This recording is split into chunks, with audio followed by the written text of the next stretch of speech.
Lance here, along with your favorite head football coach, Coach Adam. Well, I'm sure you're somebody's favorite. You're my favorite. I don't know. Well, we're back for another edition of the Coaches Show, and you guys are 2-0. And I know you're not really big on things like this, but the South Point Red Raider football team is ranked number 2 in the state in the 3A West. Now, I know the fans are excited about it. Does that really mean anything to you and the coaching staff? What does that mean? That don't really mean a whole lot to me. I mean, it's great and all, but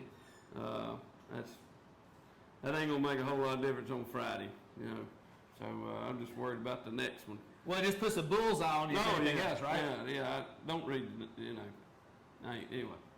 Well, last week on the Coaches Show, you told the fans, you said, hey, don't listen to it on the radio. I'm glad you did say that because Scott Meisler had COVID and he couldn't make it, so we weren't on the radio. But the fans showed up. I mean, the game started late. It was raining.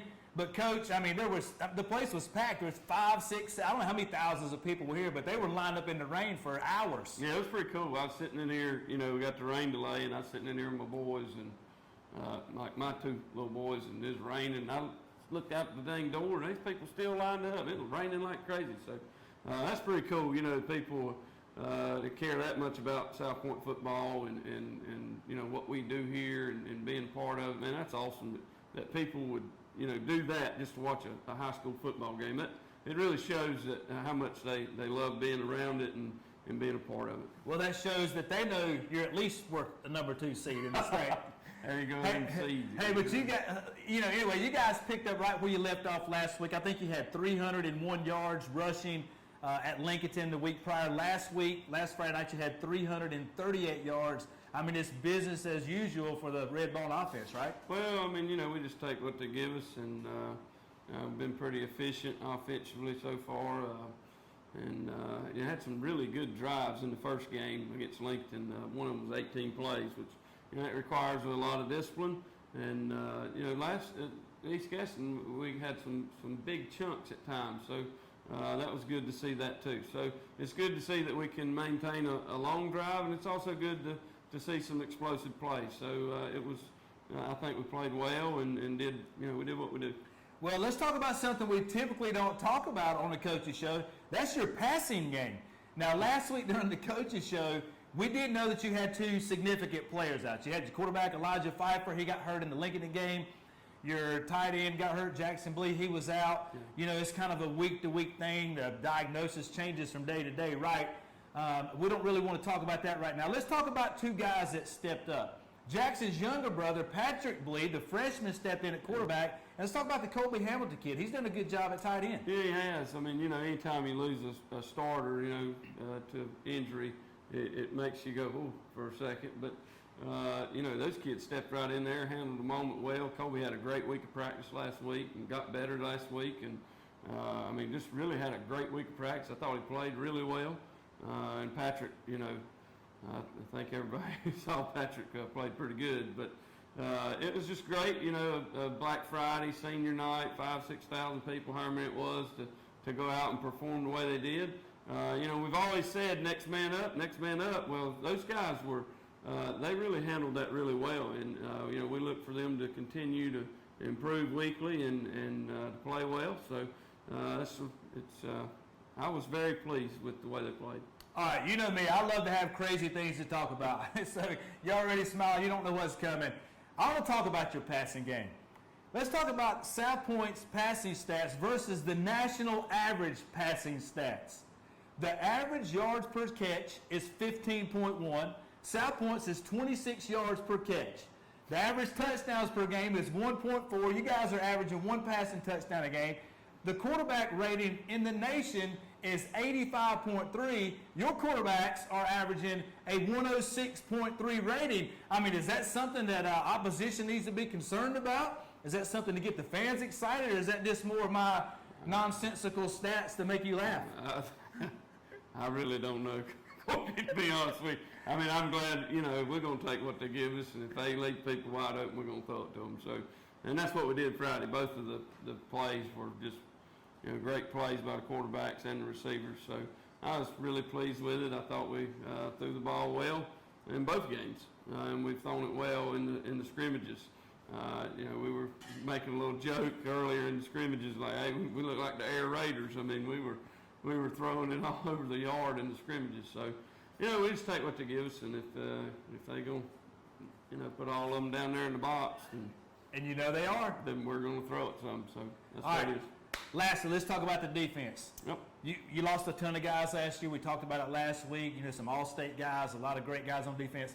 But your defense is only giving up 235 yards a game. Of course, you have Will Ross, you have Jaquise, you have those guys coming back. Talk about two guys that has filled in the linebacker position, Brock Wilsey and Chance Ford. Now, I remember Chance last year from having a 100-yard game. I'm thinking to myself, man, he's going to be the fullback next year, coming as a sophomore. But the only back he is linebacker, and he's playing really great. Yeah, Chance is a talented young man. He's just a sophomore, so he's got plenty of time to play. But I noticed last year, I know he played JV fullback, but every time he was playing defense, he was making the tackle. And I realized real quick he had a nose for the football. And we lost Ryan, and we lost Matthew, and we lost Ben, 3 backers. When we run a 4-3, we lost 3 backers. So we had a lot to replace, and he's a really good athlete he likes to tackle. We were at the Lincoln JV game last year, and I said, all right, Chance, you're kicker, so you just make sure they don't score, which for me means, you're the safety. Well, he kicked it and went down there and hammered them. And I said, that's not what I meant. He said, Coach, they didn't score. So I mean, I figured out real quick he liked tackling people, and that's what you want at linebacker. He's a good football player, and I just felt like that's what's best for the team, and it really helped our defense out to have somebody with his athleticism that likes to tackle people. When Brock has really good foot speed, he looked really good in the spring and in the summer, and he's played well. All right, Coach, let's talk about the game this week. You got RS Central coming to town. It's Military Appreciation Night. Now, these guys are 1-1, right? But they're averaging about 500 yards of offense a game. 132 in the air, 318 yards on the ground. You got to talk about their quarterback, Trey Shearer. He's good for 210 yards a game. Their running back, Malachi Costin, he's 120 yards a game. But, basically every week, every team has a couple guys like this, and you just have to scheme and watch a lot of film and figure out how to stop them, right? Yeah, well, you try to figure out what they want to do the most and try to take that away. But the quarterback is a really dynamic player. I mean, he can make stuff happen. And, running backs, one of them is a big old boy that can really just stick it in there and get extra yards after contact. So we're going to have to wrap up and tackle, and we're going to have to do our job and be disciplined. There's 11 guys out there. There's potentially 5 or 6 of them getting the ball. Well, we got to have somebody assigned to all of them. So play the option. We know that as good as anybody because we've been doing it a little while. But you got to be disciplined, and you got to play assignment football. You can't be trying to play the pitch if you got the quarterback. You can't be playing the quarterback if you got to dive. I mean, you got to do your job. And so I think I think it'll be a quick game. As much as they run the football and we run the football, but they do throw it, and they throw it more than we do on average. You never know. We might throw it more, but anyway, you never know. I mean, they got a good football team. You can't give up big plays, and a lot of times in this offense, you have big plays in the passing game because people just work so hard on the run. They kind of put the pass to the back burner, and then you give up 6 quick because of the amount of time it takes for the run. So we have to be disciplined on the back end, on the front end. We have to tackle, run our feet, get to the ball. The same stuff every week. It's just option instead of spread or wing tee or whatever. Well, we mentioned this Military Appreciation Night. We're going to have Coach Hodge come in just a second. But before we do, talk about this new hat you got. I mean, it's way better. I mean, mine's nice too, but yours is unreal. This is camo. It's American flag. It's pretty American. I mean, it's sweet. The Bush Club, I got one from the Bush Club. It's an awesome hat. And I think, I love camo, obviously. Nah, you don't say. I guess that's a surprise. But I love the hat, and of course, got the American flag on it too. So I think a lot of, the military and first responders and, my brother's fireman and my grandpa's in the life-saving crew, and of course I've had family members and all that in the service. So just thank a lot of those people. I'm glad that we're doing something to honor those folks, and I think it's a good thing for our kids and our students to see that sort of thing as well. So the hat's awesome. I thank you for letting me have it. It's about as a me a hat as I guess you can get. Well, I'm going to try to get me one of them hats too. Coach, before we jump out of here, I just want to say the only place to get the hat like this is here at the ball game this week. So make sure you stop by the Raider Rack. I'm not sure if they're going to have them at Catawba Pharmacy or not. I don't know. It's a new exclusive, thing. right? I don't know. It's new. I know Well, that. I'll tell you one thing. The football program's doing great, as well as the rest of the athletics. So you know what happens? Everybody wants to jump on board and monetize it. However, there's a couple bootleg places here in town that sell this merchandise, like Walgreens, Walmart, just to name a few. But make sure you stop by Catawba Pharmacy and stop by any sporting event, because if you get some of this Raider merchandise here, 100% of the proceeds goes right back to the athletic department versus some big CEO living on an island somewhere. And we're from Belmont, and Coach, me and you's never going to live on an island. I ain't been to many islands. I can't even spell island. Coach, I appreciate it. Thanks. Man. Good luck this week. Let's bring great. Coach Hyde in here.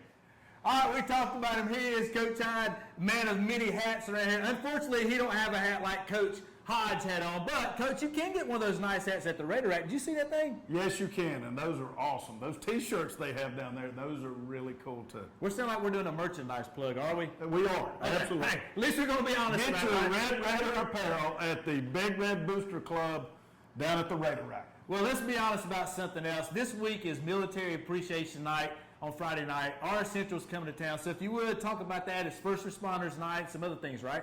First responder, military, our veterans, our police, fire, EMTs, we're excited about them coming out. They will have free admission, and it's an opportunity for our kids, our school, our community to honor those that serve, and so we're excited about that.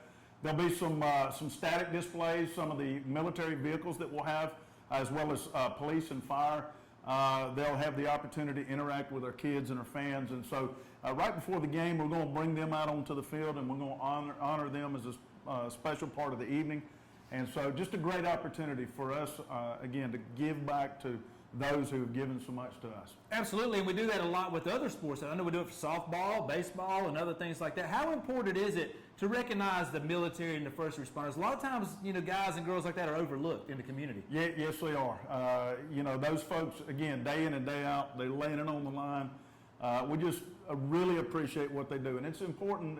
It's an education piece for our kids and our community to honor those folks and see what they do on a daily basis and how much they give back. Hey, one last thing. You mentioned that admission is free, so is there a certain process they have to go through? So our veterans, police, fire, EMTs, if they'll come to the pass gate, and they'll just sign in there, and they'll take care of them at the gate there. The pass gate beside the field house or the main gate? The main gate. Okay. Main gate, the pass gate by the main gate. All right, well, sounds good, Coach. I enjoyed it. Thank you for being Appreciate here. it. I think I'm going to go film some football. I think you guys probably want to see some behind-the-scenes stuff this week. I think we'll put that out later. All right. Go We Big appreciate Red. it. Go Big Red.